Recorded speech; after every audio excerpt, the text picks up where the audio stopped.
এবার হাওড়ার দিকে নজর রাখতেই হবে, কারণ গতকাল থেকে আমরা দেখাচ্ছি কিভাবে ডাম্পিং গ্রাউন্ডে আবর্জনার পাহাড়, আর তাতে হাওড়াবাসীর একেবারে কিরকম পরিস্থিতি তৈরি হচ্ছে, জঞ্জালের চাপ, আর তাতে দফায় দফায় মাটিতে ধস। আর আজকের ছবিটা এটা, নতুন করে একেবারে ফাটল ধরেছে, বাড়িতে বাড়িতে ফাটল ধরছে, সেই ছবিও ধরা পড়ছে হাওড়া পুরসভার একাধিক এলাকায়। এই ছবি, রাস্তাঘাটের অবস্থা দেখুন কিভাবে ফাটল ধরেছে, দফায় দফায় মাটিতে ধসের ছবি, ভয়ানক অবস্থা।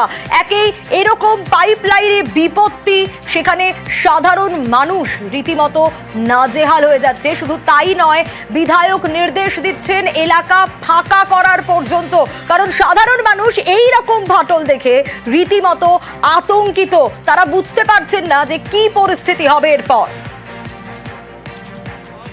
জলের স্রোতে পুরো রাস্তা ফাটল ধরছে। আমি সকল মানুষকে, একটা অস্বাভাবিক ঘটনা ঘটছে, দেখুন রাস্তা পুরো ফাটল ধরছে। এই যে ভাগাড়ের চাপ, জলের স্রোতে পুরো রাস্তা ফাটল ধরছে। আমি সকল মানুষকে হাত জোর করে বলছি, আপনারা এই দিকটা কেউ আসবেন না। বন্ধ কর, সব দোকান বন্ধ কর, দোকান বন্ধ করো, দোকান বন্ধ করো। চলো, এই যে পুরো ফাটল ধরে গেছে, পুরো ফাটল ধরে গেছে। আর গতকালই ৮ নম্বর ওয়ার্ডের বেলগাছিয়ায় জলের পাইপে ফাটল ধরেছিল এবং এলাকা ফাঁকা করার নির্দেশ দিচ্ছেন বিধায়ক। এই মুহূর্তে ঠিক কি পরিস্থিতি, একটু রনকের কাছ থেকে ডিটেল আপডেট নেব। রনক, এখন কি অবস্থা, কি পরিস্থিতি? এলাকাবাসীর চোখে মুখে আতঙ্ক, তা স্পষ্ট বোঝা যাচ্ছে। সমাধান কি হবে?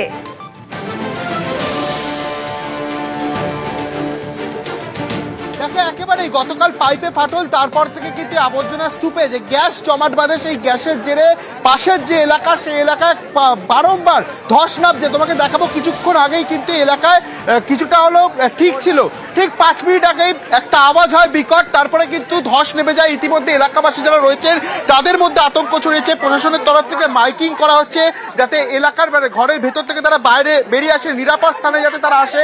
ইতিমধ্যে হাওড়া পুলিশের র্যাপিড অ্যাকশন ফোর্স এখানে নামা হয়েছে যাতে কোনো রকম ভাবে কোনো অপ্রীতিকর পরিস্থিতি তৈরি না হয়। সেক্ষেত্রে দফায় দফায় কিন্তু একেবারে ধস নামছে, কারণ পাশেই যে আবর্জনা স্তূপ, সেই আবর্জনা স্তূপে যে গ্যাস তৈরি হয়, সেই গ্যাসের জেরেই কিন্তু একবার মাটির নিচ থেকে একটা প্রেশার ক্রিয়েট হচ্ছে এবং তার প্রকৃতি কিন্তু গোটা এলাকা জুড়ে ধস নেমে গেছে। ইতিমধ্যে ক্ষতিগ্রস্ত প্রায় 10 থেকে 12টি বাড়ি ইতিমধ্যে ক্ষতিগ্রস্ত এই ধসের জেরে, এবং ইতিমধ্যে পুলিশ প্রশাসন রয়েছে, মাইকিং করা হচ্ছে যাতে কোনোভাবে নিরাপদ স্থানে সরিয়ে ফেলা হয়। তোমাকে দেখাবো একেবারে যে পাশেই যে এলাকা, সেই এলাকাতে কিন্তু যে কটি বাড়ি রয়েছে সেই বাড়িগুলো ক্ষতিগ্রস্ত হয়ে আসছে, এবং এলাকাবাসী তাদের যে দাবি যে যত সময় এগোচ্ছে 5 মিনিট অন্তর অন্তর কিন্তু এরকম একটা বিকট শব্দ হচ্ছে, এবং এই যে মাটি তুমি দেখতে পাচ্ছ যে রাস্তা, কংক্রিটের রাস্তা একেবারে উপরের দিকে উঠে এসছে, অর্থাৎ পাশে যে আবর্জনা স্তূপ, সেখানে যে গ্যাস তৈরি একেবারে রনক, এবং যে ছবিটা আমরা দেখছি সত্যি ভয়ানক পরিস্থিতি। এলাকাবাসীর চোখে মুখে আতঙ্ক, তারা কি করবেন বুঝতে পারছেন না, কারণ সব থেকে বড় সমস্যা হয়তো তারা রয়েছেন। কি হচ্ছে স্যার আপনি জানি না, আমরা দেখো ওই নিচন দিয়ে ফাটছে। হ্যাঁ, ভয় তো অনেক লাগছে, বাচ্চাদেরকে নিয়ে আমরা কোথায় থাকবো, গরিব মানুষ কোথায় থাকবো আমরা। আজকে সকাল থেকে হঠাৎ দেখছি এইভাবে প্রত্যেকটা বাড়িতে, প্রতিটা রাস্তায় এরকম খুলে যাচ্ছে, অটোমেটিক দিয়ে ফেটে যাচ্ছে দেয়াল গাছ। প্রচুর ভয় আছে, সারা রাত আমাকে ঘুমাতে পারিনি। এই এলাকার সমস্ত লোক ভয়তে আতঙ্কের মধ্যে রয়েছে।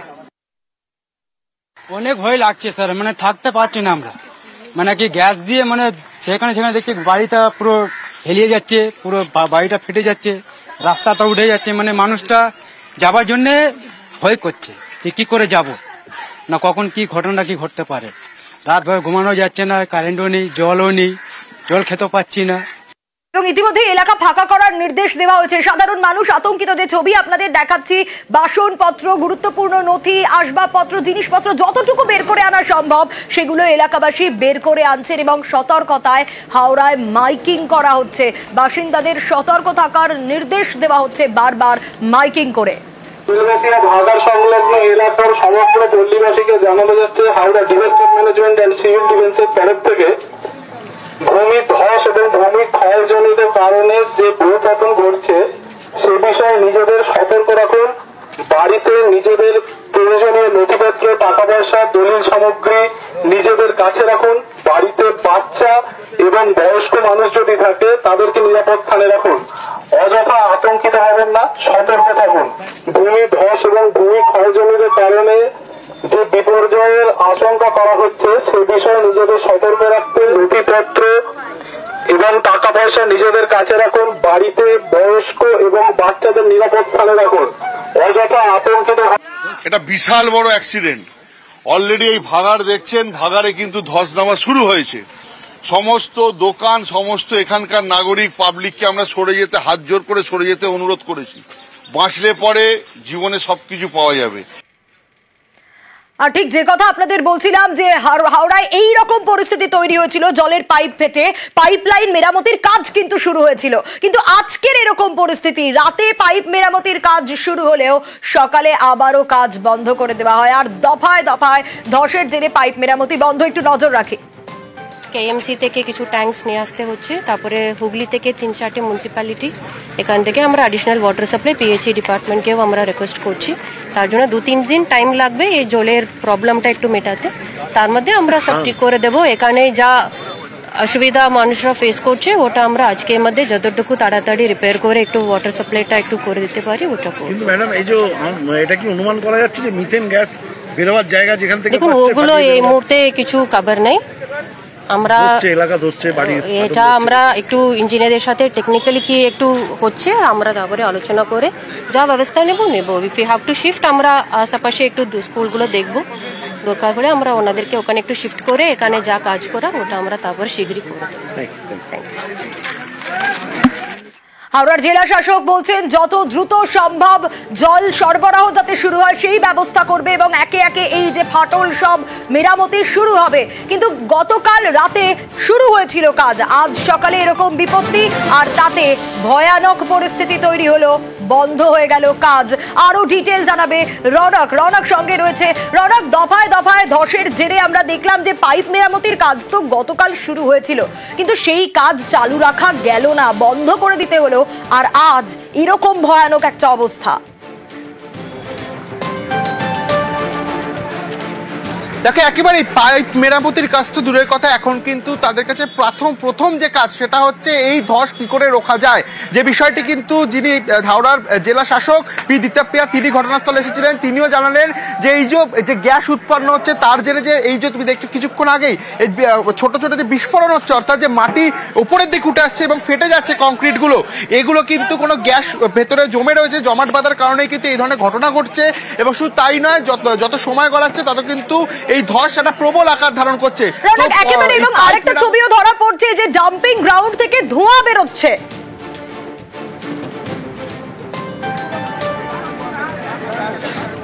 দেখো, একেবারে ডাম্পিং গ্রাউন্ড থেকে কিন্তু যে পকেট ফায়ার, প্রত্যেকটি জায়গায় খেপে খেপে যে ধোঁয়া, সেই ধোঁয়া দেখা যাচ্ছে, অর্থাৎ নিজে থেকেই আগুন লেগে যাচ্ছে। যে ভেতরে যে জমাট বাঁধা যে গ্যাসগুলি রয়েছে সেই গ্যাসগুলোর কারণেই কিন্তু এই অগ্নিসংযোগ ঘটছে। এবং তার জেরে ইতিমধ্যে এখানে দমকল কর্মীরা রয়েছে, শুধু দমকল কর্মী নয়, ডিজাস্টার ম্যানেজমেন্ট তারাও কিন্তু এখানে রয়েছে। হাওড়া পুলিশ প্রচুর পরিমাণে মোতায়েন করা হয়েছে, কারণ পাশেই একটা বসতি, ঘন বসতি, যাতে কোনো রকম ভাবেই আতঙ্ক না ছড়ায়। বারংবার মাইকিং করা হচ্ছে। কিছুক্ষণ আগেই হাওড়া পুলিশ কমিশনার প্রবীণ ত্রিপাঠী এবং জেলা শাসক তারা পরিদর্শন করে গেল গোটা জায়গাটি, এবং তাদের কাছে কিন্তু এখন প্রথম যে কাজ সেটি হলো এই যে আবর্জনা স্তূপ, সেখান থেকে যে ধস আসছে সেই ধসটা রোখা, যাতে কোনোভাবে আর ধস না নামে। ধস যদি রোখা সম্ভব হয় তারপরই কিন্তু পাইপলাইনের কাজ শুরু করা যাবে, কারণ গতকাল যখন পাইপলাইনের কাজ করা হয়েছিল প্রায় 60% কাজ কিন্তু পাইপলাইনে। একটা বিপদ নয়, একেবারে জোড়া বিপত্তি, তা বলার অপেক্ষা রাখে না। একদিকে পাইপলাইন, অন্যদিকে এরকম ধস রুখতে হবে। যতক্ষণ না ধস রোখা যাবে ততক্ষণ আবারও পাইপলাইন মেরামতির কাজ শুরু হবে না, ফলে স্থগিত হয়ে গেছে একদিকে পাইপলাইন মেরামতির কাজ, আর আতঙ্কের প্রহর গুনছেন সেখানকার মানুষজন। কি হচ্ছে, রাত্রে দেখি কাজ হয়েছে, বলছে মাটি নেমে পড়ে যাচ্ছে, পাইপ ঘুরে যাচ্ছে, রাখা যাচ্ছে না। এখন 1-2 দিন জলের সমস্যা থাকবে। রাত্রিবেলা কাজ হচ্ছিল, কিন্তু এখন বন্ধ করে বলছে, এখন আর কি করা যাবে। এখন ওখানে যে ব্লক করে যে জল দেওয়া যায় নাহলে কোনো চান্স নেই। কোনো সময় ট্যাঙ্কার দিয়েছে, কোনো জায়গায় ট্যাঙ্কার দিয়েছে, কোনো জায়গায় ট্যাঙ্কার দেয়নি।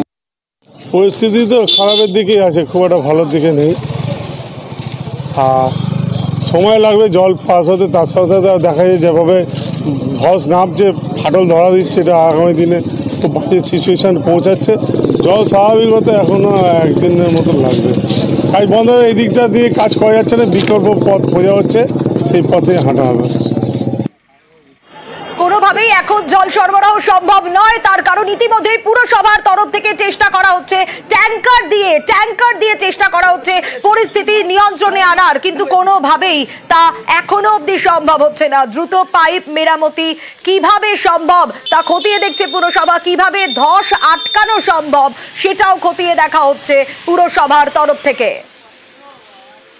জল কিনে জলে খাবার জল খেতে হচ্ছে, জলের ক্রাইসিস হবে।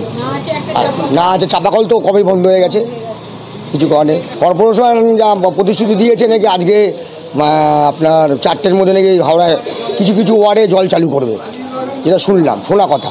এবার আজও যতক্ষণ না পাচ্ছি বুঝতে পারছি না। এইখানে কিনবো, জল কিনে খাবো রান্না করার জন্য, পাবলিক মরে যাবে তো গরমে, কিনে কি কত সম্ভব, কারোর পয়সা আছে কারোর নেই। এই হ্যাঁ দিচ্ছে, এবার দূরে যারা থাকে তারা কি করে জানবে যে ট্যাঙ্কি এসছে, তাদেরকে তো অ্যালাউন্স করতে হবে যে ট্যাঙ্কি এসছে তোমরা জল নিতে যাও। এক বর্ষাকালে 6 মাস ডুবে থাকে, আর জল কালকে সকাল থেকে যে জল নেই, জনসাধারণের হুঁশ নেই। গাড়িতে একটু আগে এসছে, এখনো ওদিকে যায় না, না ওদিকে এখনো নেই। আমরা চাই সমাধান, আমার নয় সবাই। কালকে সারাদিন জল পাইনি, জল আসেনি তো কোথা থেকে পাবো? এমনই অবস্থা। এই যে আমরা এমনি কি এখানে বালতি নিয়ে এসেছি, কত দূর থেকে জল নিয়ে এসে কত কাজ করবো? এক একটা বাড়িতে এক একটা ফ্যামিলিতে 500 টাকা করে লোক, কত জল চাই বলুন তো আপনারা? এটা একটা বিশাল বড় কপাল দুর্ভাগ্য থাকলে এটা আমাদের হয় যে হঠাৎ করে ভাগাড়ে ধস নামতে শুরু করে দিচ্ছে। ধসের চাপ, এই যে কি বিশাল চাপ, সেটা আমরা নিজেরা ভুক্তভোগী দেখতে পাচ্ছি। তাই আমরা এখন যত সম্ভব বাড়ি বাড়ি সমস্ত জায়গায় জল পৌঁছে দেওয়ার ব্যবস্থা করছি। ওয়াটার ট্যাঙ্ক দিয়ে HMC এবং KMC ক্যালকাটা কর্পোরেশন 3টে বাহিনী আমাদের নেমেছে। আমরা বাড়ি বাড়ি জল পৌঁছচ্ছি। আমাদের 24 থেকে 30-35 ঘন্টা লাগবে ওই সাপ্লাই লাইনটা শুরু করতে।